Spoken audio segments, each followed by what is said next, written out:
We used to be thriving people.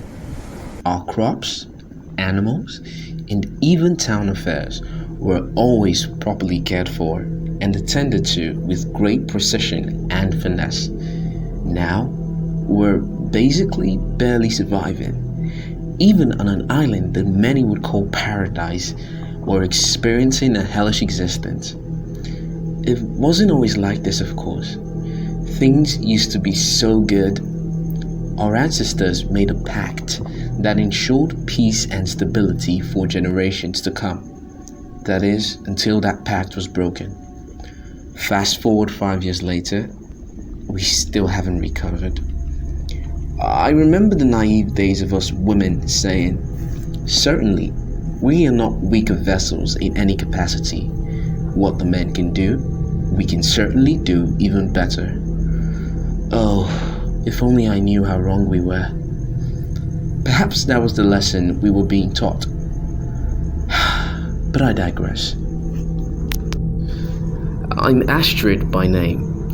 I'm the wife of, or at least used to be the wife of the chief. The Great Claw is what he was called. A fearless warrior with a heart of gold. To many, he was a brutish and stern leader. But to me and his 2 kids, he was kind, compassionate, and loving. Oh, how I miss him. All those qualities, though, didn't suffice in sparing him the hellish fate all the other men on the island experienced 5 years ago. You see, we're not the only ones here. Not by a stretch of hundreds, possibly even thousands of kilometers. We have, how can I put this? Neighbors, I believe, is the proper term. A whole kingdom of underwater people, or Nawe, or shark people, as we like to call them. They had faces much like ours, although more animal-like.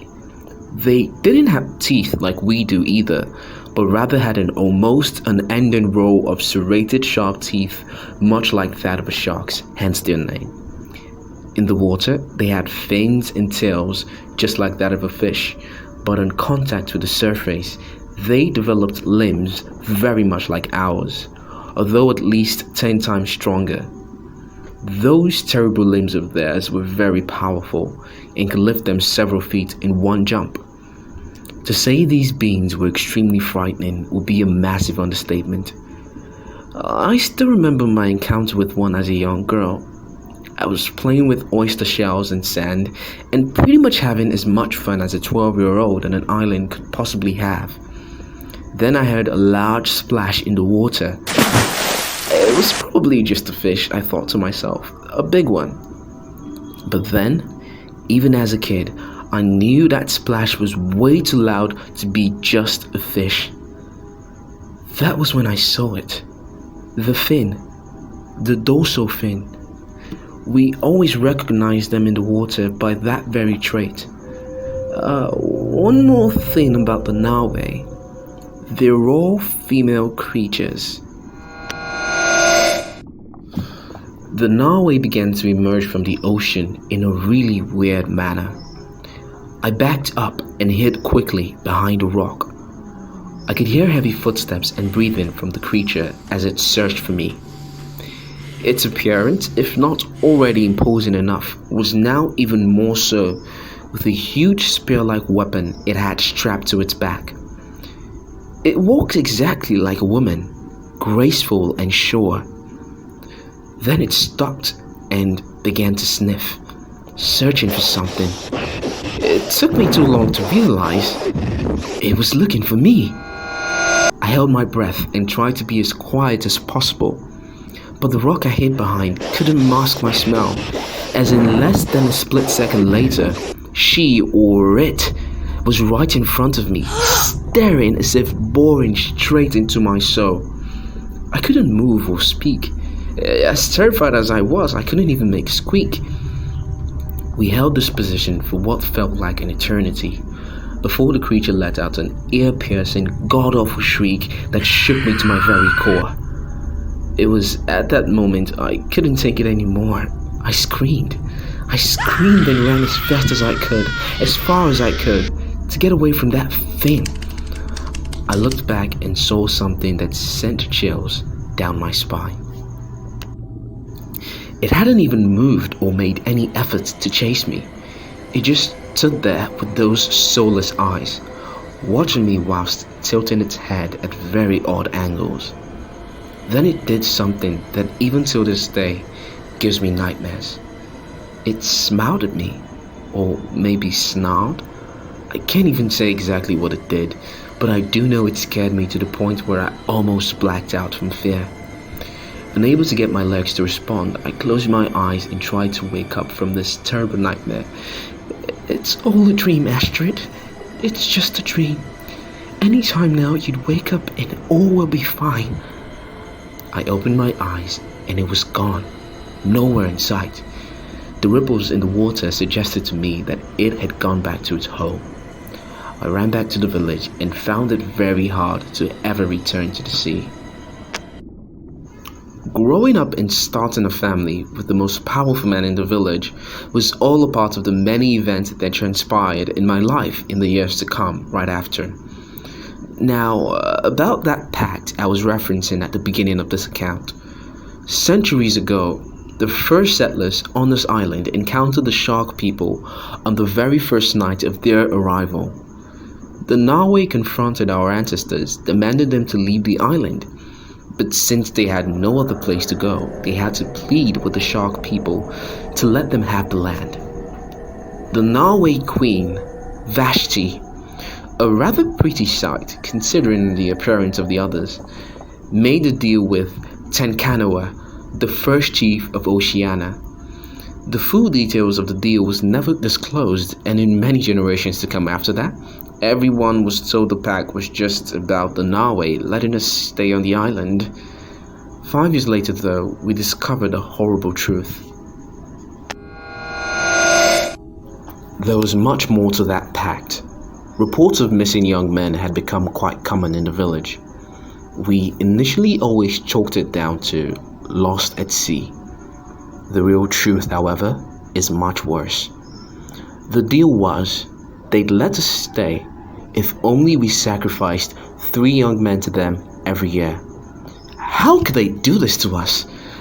Make such a pact and not even tell one person? So we'd at least know and understand. When the disappearance of young men reached a staggering number, my husband, the Great Claw, decided we'd build a fence around the village and turn it into a fortress. He also decreed that any man under the age of 30 would not be allowed to engage in activities at sea. A brilliant solution to the problem, as after these measures were put in place, the disappearances stopped. The village became happy. Everything was good. Productivity went through the roof. The young men were now being used in performing more important tasks within the boundaries of the village. For the next year, all was peaceful. But as the saying goes, nothing good lasts forever. On the eve of the new year, fishermen and the village's seafood vendor went missing while at sea. The next day, 4 more men went missing as well. In the weeks to come, at least 50 men had been lost. This was a strange and quite confusing event.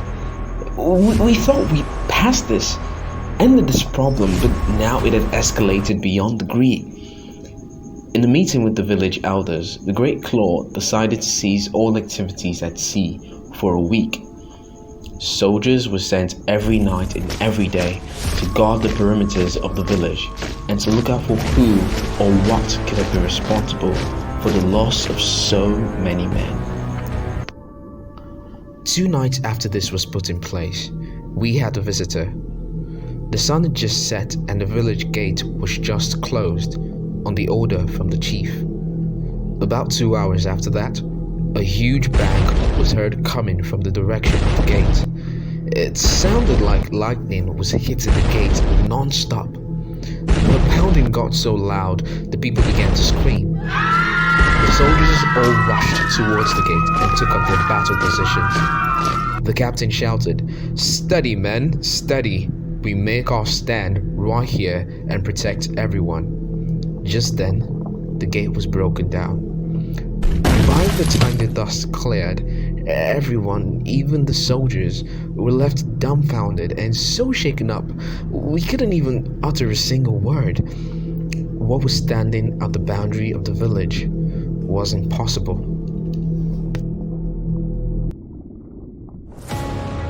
Are you a fan of the spooky, the bizarre, and the phenomenal, delivered both in history and story formats?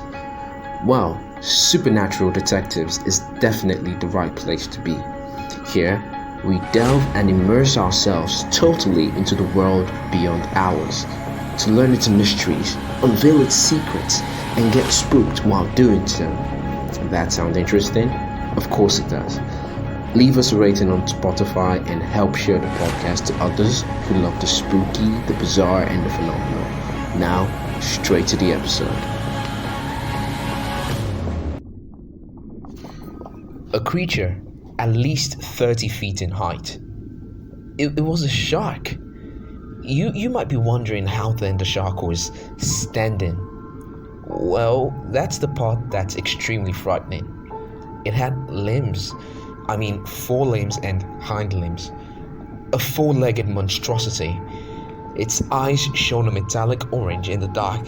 It had the most awful appearance. And are those tentacles by its side? My God!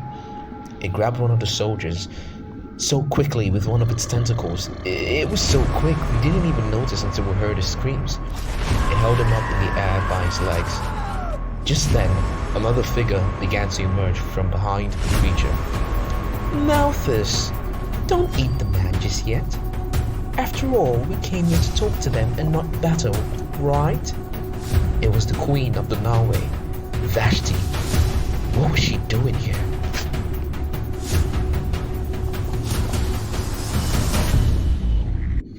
The chief ran forward to meet the queen. "To what do we owe the pleasure of this visit, Queen Vashti?" "Oh, chief, you're so polite. It almost makes me want to turn back and forget all about this. Alas, I cannot do that. Your people have broken the pact we made 300 years ago. We no longer get our yearly supply of young men at sea. I came here to ask why that is," she asked in a gentle, yes, menacing manner. The creature by her side made a low growling sound as if getting impatient. "What are you talking about?" the chief said. "That wasn't part of the pact we made with you 300 years ago. Taking our men was never a part of it." "Oh, is that right?" the queen asked. She laughed. "Is that so? I see then that even your own people cannot be trusted. A truly sad reality, considering the sensitivity of the matter at hand. But I'll tell you now what they failed to tell you all these years." She laughed even more. "See, 300 years ago, your ancestors made a pact with us. They agreed that a total of 3 men would be sacrificed every year to us." The chief interrupted. No, that's not possible. Not even a bit. They would never," the queen interrupted him. "Never what? Sacrifice only 3 men to us and spare the lives of 100 more? Yes, I think they very much did. And we were at peace till you broke that pact. Now we will take as many men as we see fit." I chose this very moment to speak up. "But why? What could our men possibly offer you? Are you feeding on them?" Vashti flashed a sadistic grin at me. "Oh my dear, you really are naive. I'm sure every one of you knows we're an all-female species. The only way we can keep our numbers strong and unfazed is by making your men perform that task. You see, nothing too crazy." She smiled once more. And then what? I asked. What happens to them after? Vashti twirls her hair almost amusingly, like she was really finding this conversation intriguing. Well, Malthus needs to eat, doesn't he? The creature made another low growling sound. The great claw raised his voice in anger at this. No! This is not proper. We will not stand for this massacre. Soldiers, attack! The next moments that passed by were a blur. Arrows being fired, spears being launched, blood, maiming, death, gore, flashes of red, screams of terror and anger beyond which I'd never seen before. The queen made a horrible yelling sound, and hundreds of shark people poured out in streams from the ocean. They were all dressed for battle. It was such a terrifying sight. Many soldiers dropped their weapons and ran off in fear. But their escape was cut off by the monstrosity. Malthus chased down and devoured every single one in very grotesque and unsettling ways. It was such a horrible sight. As bad as things were, I wasn't scared. No, I was furious. Our people were being killed like animals. A civilization we'd spent centuries building was being brought down in the blink of an eye. No way would I watch this happen. I grabbed the spear and made my way straight for the nearest Nawe, and I was upon her before she could even react. I forced the spear hard into its eyes, so hard it went right through its head and left it dead within seconds. Just then, I heard a cry. It was my husband. He had 2 spears in hand, and brave as ever, he ran for the monster, yelling profanities at it. And the queen, who also began to run towards him too. I made my way to help him, running as fast as I could. It was like everything suddenly began to happen in slow motion. The chief jumped and landed on the head of the creature. With all the strength he could muster, drove the spears straight into its head, supposedly right into its brain. It let out a loud, unearthly shriek. It crumbled and died. The queen caught up with him and extended her hand towards him.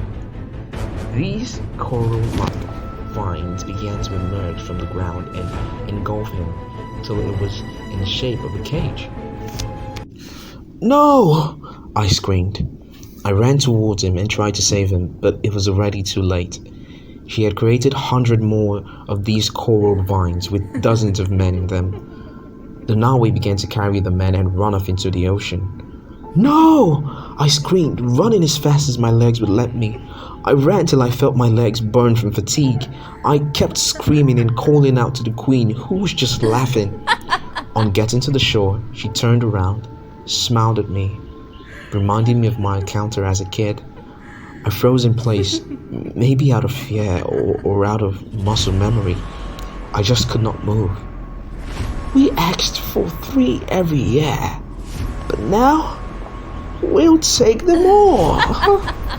I pleaded, please don't do this. You had your chance. Now we'll see if the women can truly do what the men do. Queen Vashti said lots of things that night. But one thing she was right about. Things just haven't been the same without the men on the island. A large vacuum has been created. I've had to take up the role and position of the chief since that night. It's been 5 years now, and it feels like it was just yesterday.